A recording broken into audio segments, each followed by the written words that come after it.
Becca, my mother-in-law's voice grated against my patience like nails on a chalkboard. You're still as inconsiderate and useless as ever. This trip was something my son and I were eagerly anticipating. You, who had no hand in planning it, can make yourself scarce right now. With my husband's departure from the table, the barrage of criticism began. We were embarking on an overseas adventure that Jack had tasked me with organizing. Her relentless reproach left me little choice but to retreat. What unfolded between them afterwards ceased to concern me. My name is Becca, a married woman navigating the waters of corporate life within a multinational entity. Thanks to the flexibility of my job, I've largely operated from home since tying the knot, affording me ample time within our household. My husband, Jack, embodies the archetype of self-importance, always striving to maintain appearances. He's a lavish spender, contributing naught to our domestic finances. Initially imperceptible during courtship, his true colors gradually surfaced post-marriage. His mother revels in extolling her son's virtues. While maternal adoration is commonplace, her brand borders on the fanatical. I anticipated some level of maternal bias and was prepared to endure it, but her unyielding demeanor and disregard for dissenting views, even from her husband, are remarkable. She harbors a palpable disdain for me, punctuating every encounter with cutting remarks.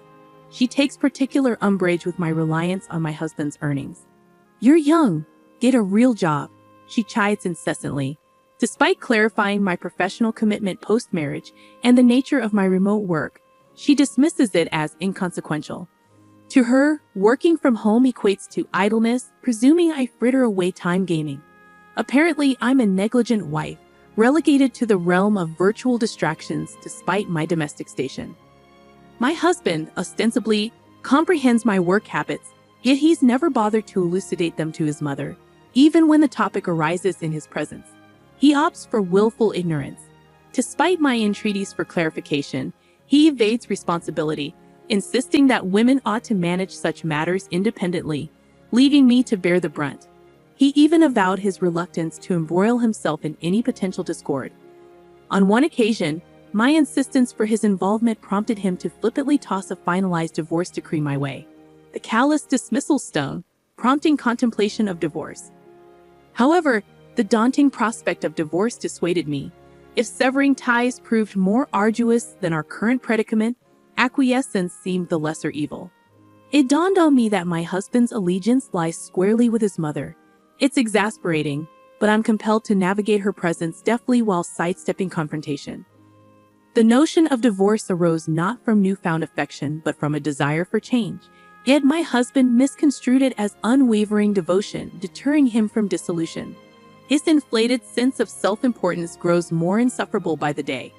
While childish pretensions can be endearing, in an adult they're simply off-putting. I've grown adept at disregarding his haughty pronouncements and feigning ignorance of his actions. Another motive lingers behind my decision to forgo divorce. Due to my husband's profession, we reside a considerable distance from my in-laws, meeting only once or twice a year.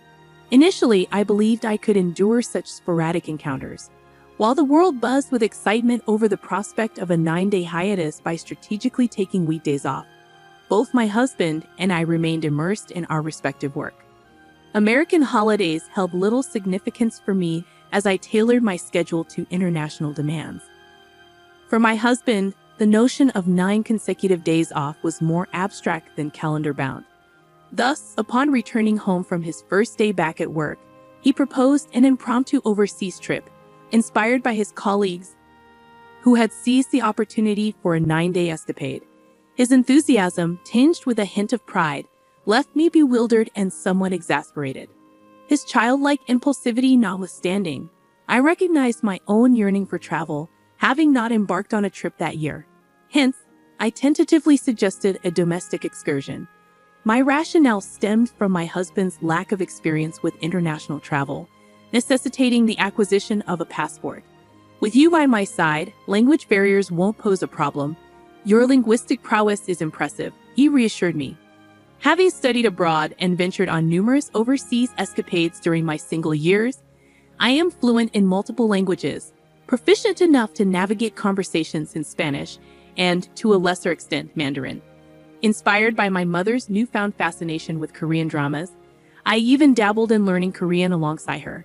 However, my proficiency remains somewhat shaky due to limited practice. While I may surpass my husband in linguistic ability, obtaining passports is no small feat, even with my language skills. I quietly proceeded with the reservations, as per my husband's instructions, while also taking on the additional task of applying for passports, booking flights, and arranging hotel accommodations. Despite the considerable effort involved, I remained committed to executing my plan flawlessly, patiently fulfilling my husband's every request to craft the perfect itinerary. On the day of our overseas journey, my mother-in-law, blissfully unaware of the behind-the-scenes effort, gleefully remarked, "Just as I expected from my son, it's a lavish trip abroad. We're flying business class, aren't we?"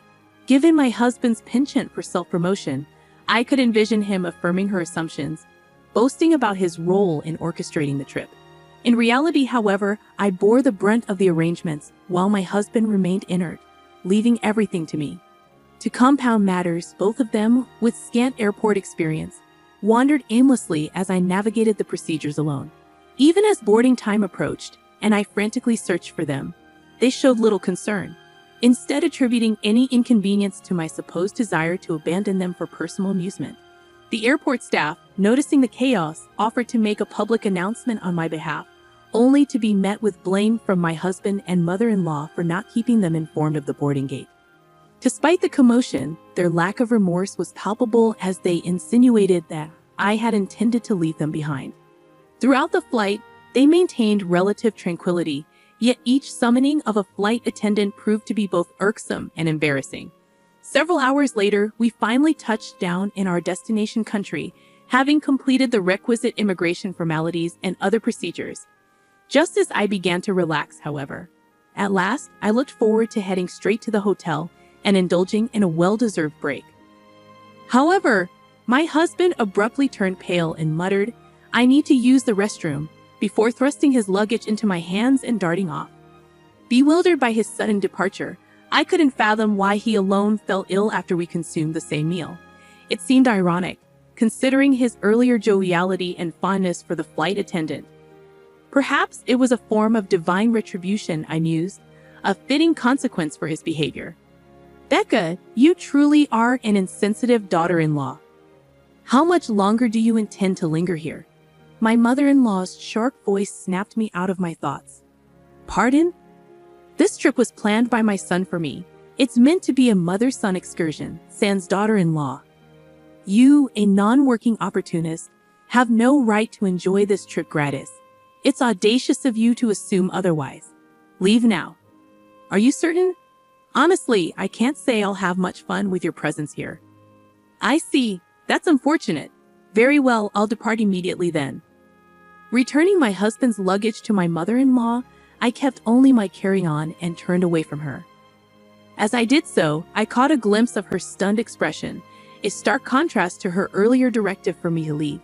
Suppressing a chuckle, I marveled at the irony of her reaction. Meanwhile, my husband's frequent trips to the bathroom kept our paths from crossing. Fortunately, I managed to secure a ticket back to America, boarding a flight bound for home.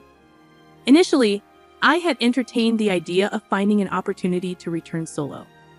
Had our relationship been more amicable, I might have welcomed the chance to act as a tour guide. However, with that mother and son due, the prospect only filled me with dread and promised no benefit. I can't help but grin at the thought of my husband and mother-in-law, both limited to English, left to navigate without me. While they could rely on smartphone translation apps if they put their minds to it, I doubt my husband, with his penchant for boasting, would stoop to such measures.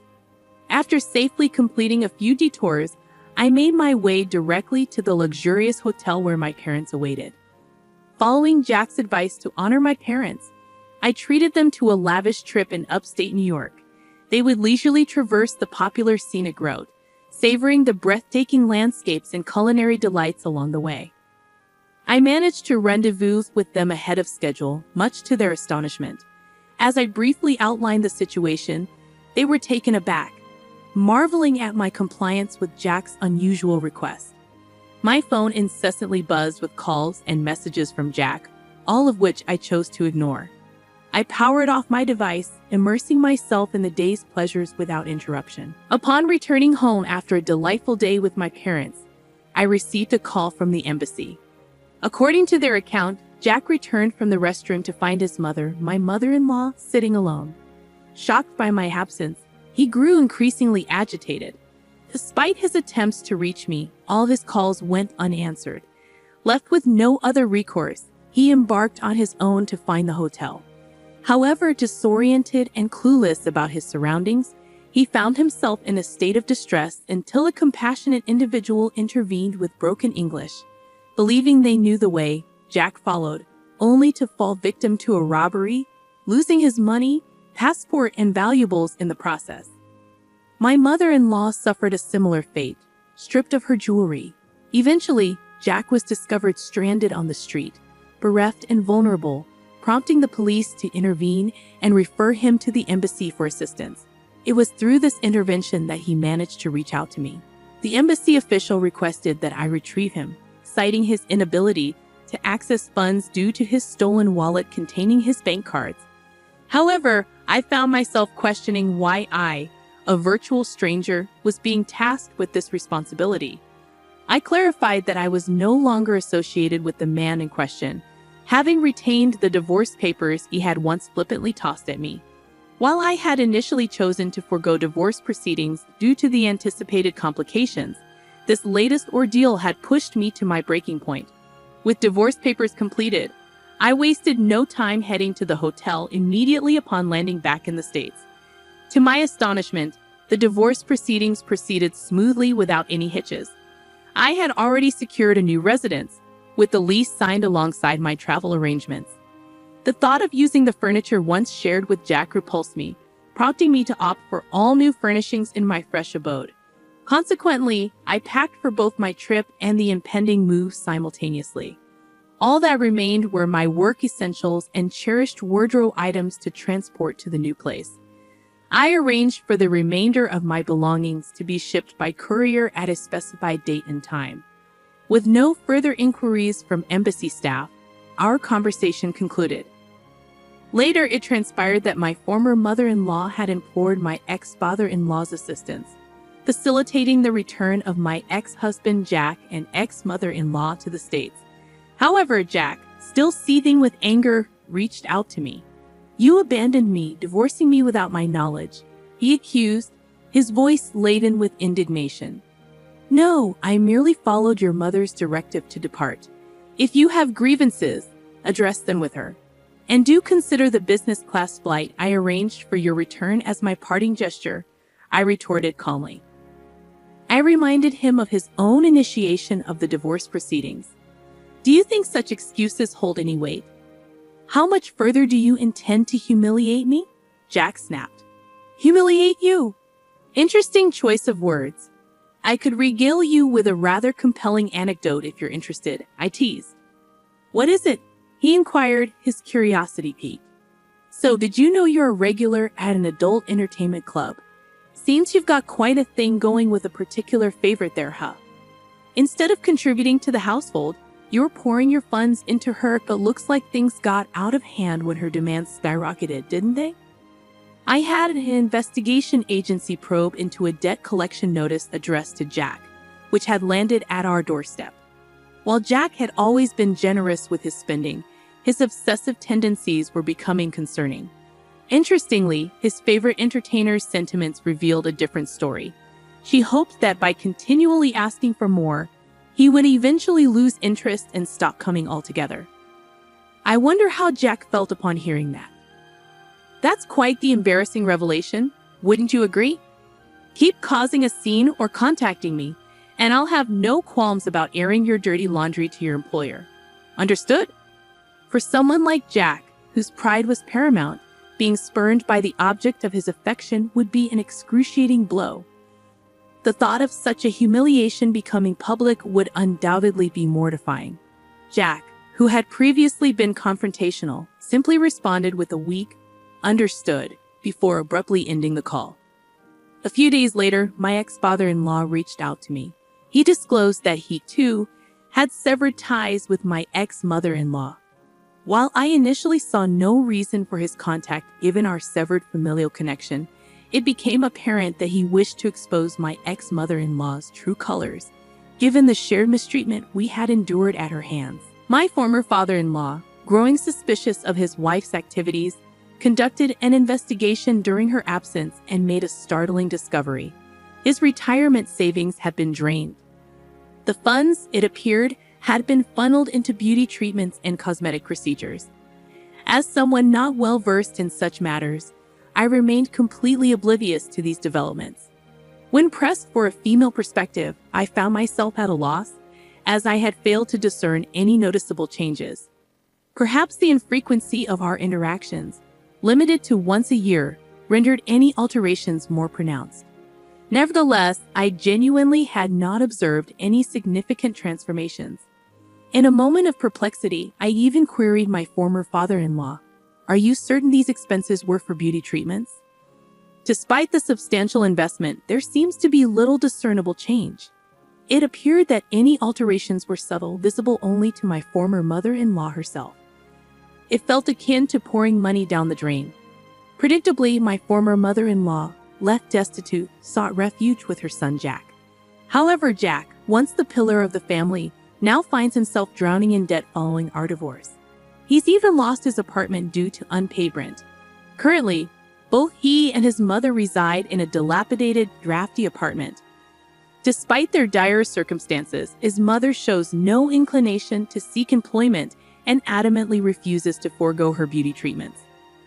As Jack grapples with the daunting task of repaying his debts, the added burden of his mother's beauty expenses takes a toll. I've heard he's working tirelessly just to stay afloat. The pursuit of a grandiose facade, despite a diminishing quality of life, appears to persist unchanged. If they find contentment in their current circumstances, I won't interject. However, rumors have circulated suggesting a decline in the quality of the beauty treatments, resulting in a noticeable deterioration in her appearance. For my part, I value the tranquility of the present moment, where I can focus on enhancing my work without external pressures. This situation has prompted me to reconsider the importance of living within one's means.